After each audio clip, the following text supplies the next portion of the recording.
바로 지금 같은 상황이 오면 하나 둘씩 매물이 나오기 시작합니다. 1층 집합 상가를 구매해야 하는 시기가 도래하게 된 셈이죠.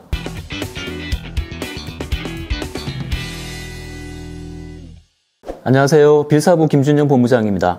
오늘은 집합상가에 대해서 얘기해 보려고 합니다. 우리가 흔히 말하는 상가, 점포, 여러 가지 형태로 공급되고 있습니다. 가령 아파트 단지 내 상가라든지 또 상부층은 아파트나 오피스텔인데 1층을 포함한 하층부가 상가로 구성된 경우도 있죠. 이외에도 1, 2층은 상가, 또 상부층은 주택인 상가주택의 형태도 볼 수가 있습니다. 이처럼 외부에서 보이는 그대로 분류하는 방법도 있지만 법적으로 제대로 분류해보면 일반적인 독립건물 그리고 집합건물로 나눠볼 수 있습니다. 쉽게 말하면 독립건물은 건물 전체가 1인 소유인 것에 반해서 집합건물은 각각의 호실별로 즉 상가 점포마다 소유자가 다른 경우의 건물을 일컫는데 아파트를 생각하시면 이해가 빠르실 것 같습니다. 집합건물의 경우 실제로 집합건물의 소유 및 관리에 관한 법률에 의해서 규제를 받다 보니까 흔히들 집합상가라고 부르고 있습니다. 집합상가는 독립건물에 비해서 투자금이 낮다 보니까 대중적으로 투자가 잘 이루어지고 있고요. 또 1층의 경우 입지를 우선적으로 고려하게 되며 상부층은 입지보다는 임차 업종을 우선적으로 고려해서 공실 리스크를 줄이는 쪽으로 투자 방향이 잡히게 됩니다.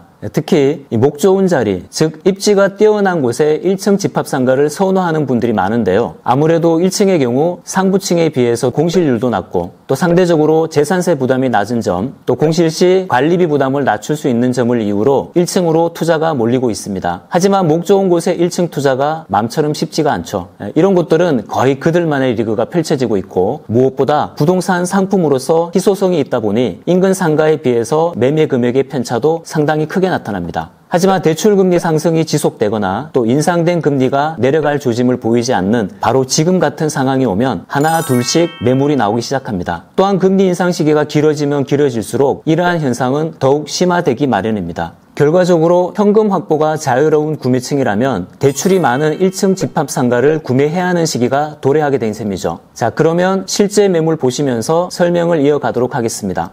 보시는 화면은 빌사부 매물 홈페이지입니다. 테마라든지 지도로 검색 가능한데 전 전체 매물 검색으로 들어가서 한번 살펴볼게요. 거래 종류 매매 집합상가로 들어가 보겠습니다. 먼저 첫 번째 매물로 동대구 역세권에 있는 집합상가를 먼저 보실게요. 실면적이 40평 나오는데 이 금액이 10억 5천입니다. 평당으로 환산해보면 한 2,700만 원 정도 나오겠죠. 공급된 지가 한 10년 정도 됐는데 2014년도에 분양을 할 당시에 평당 한 4천에서 한 4,500 정도 분양을 했을 거예요. 그러면 10년이 지난 시점이지만 평당 금액이 상당히 저렴하게 나와 있는 걸 보실 수가 있습니다. 주변 입지 한번 살펴볼게요.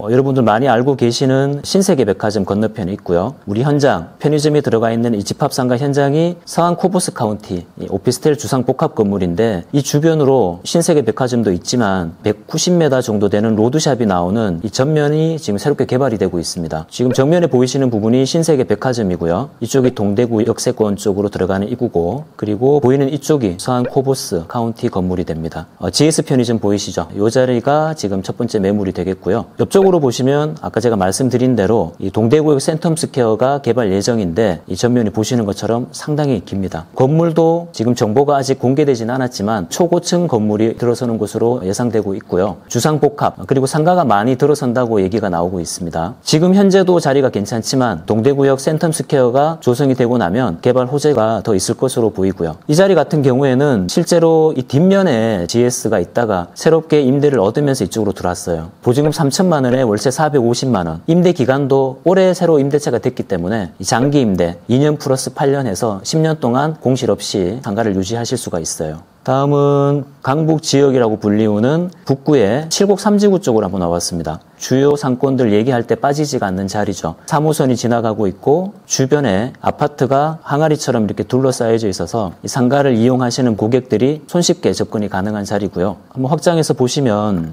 이쪽 일대 전면 쪽으로는 은행이라든지 학원, 병원들이 들어가 있지만 후면부 쪽으로는 우리가 말하는 위락시설들이 많이 들어가 있습니다. 임대를 놓으실 때 그 업종에 따라 위치를 많이 차등을 두고 보시면 보시게 되는데 편의점 같은 경우에는 아무래도 24시간 운영이 되다 보니까 이 회전율을 많이 생각하게 돼요. 그런 면에서 낮상권과 또 심야상권이 같이 공존하게 되면 많은 또 수익에 좋은 영향을 주게 되는데 이 자리가 보시는 것처럼 이쪽 서쪽으로는 위락시설들이 많이 들어가 있고 즉 심야 영업이 가능한 자리고 이쪽 동쪽으로는 병원이라든지 학원이 들어가 있어서 회전율이 상당히 좋게 나오는 자리죠. 오늘 보신 매물이 이 CU 편의점이 들어가 있는 자리입니다. CU 편의점은 평당가로 보면 한 4천만 원이 넘는 4,800만 원 정도 나오는데 매매 가격이 13억 5천에 나와 있죠. 현재 임대는 7천에 480. 즉 7국 3지구 CU 같은 경우에는 직영점이에요. 아무래도 가맹사업 하시는 분들보다 공실의 우려도 적을 뿐더러 매출도 상당히 많이 나오는 자리고 또 자리가 좋은 곳을 직영점이 찾아가니까 결론적으로 입지 선택하실 때 편의점을 포함해서 직영점을 찾아가시는 것도 좋은 방법이 될 수가 있습니다. 세 번째 자리는 은행이 놓여져 있는 자리예요. 이 혁신도시에서 은행이 들어가 있다는 것은 상당히 좋은 이점이 있습니다. 지도를 보시면서 한번 설명을 드려보겠습니다.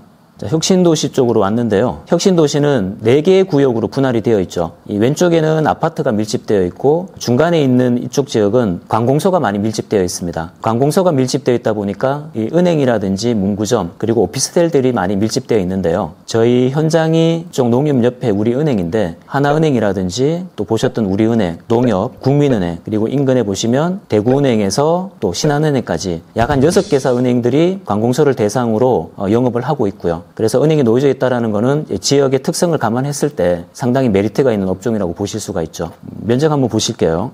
실제 면적이 전용이 42평 나옵니다. 42평 나오고 세는 3억 5천에 750만 원, 월세도 안정적으로 잘 나오고 있고요. 주변에 은행들이 많이 있고 관공서가 많이 밀집되어 있어서 공실의 우려가 없는 점이 가장 큰 장점이라고 할 수가 있습니다. 자, 어떠세요? 실제 매물 보시면서 1층 집합상가의 투자 요령이나 투자 방향에 대해서 살펴보셨는데요. 맨 먼저 보신 동대구 역세권 자리가 주변 상권의 성장 가능성에 투자한 케이스였다면 두 번째 보신 7곡 3지구는 택지가 조성된 지 20년이 넘는 완성된 시가지의 안정성에 투자한 케이스고요. 또 마지막으로 보신 혁신도시 은행 자리는 지역의 성장 가능성이나 안정성보다는 관공서 밀집 지역이라는 지역의 특수성을 반영하여서 금융기관과의 연계성을 보고 투자한 거라고 볼 수가 있습니다. 이처럼 1층 집합상가라고 하여 잘 보이는 자리만 고집하는, 즉 고정관념을 가지고 어느 한쪽으로만 투자 방향을 잡기보다는 체계적이고 정확한 분석을 통해서 지역별로 차등을 두어 투자하실 것을 당부드립니다. 지금까지 빌사부TV 김준영이었고요. 오늘 보신 내용으로 궁금한 점 있으시면 저희 빌사부로 연락 남겨주십시오. 감사합니다.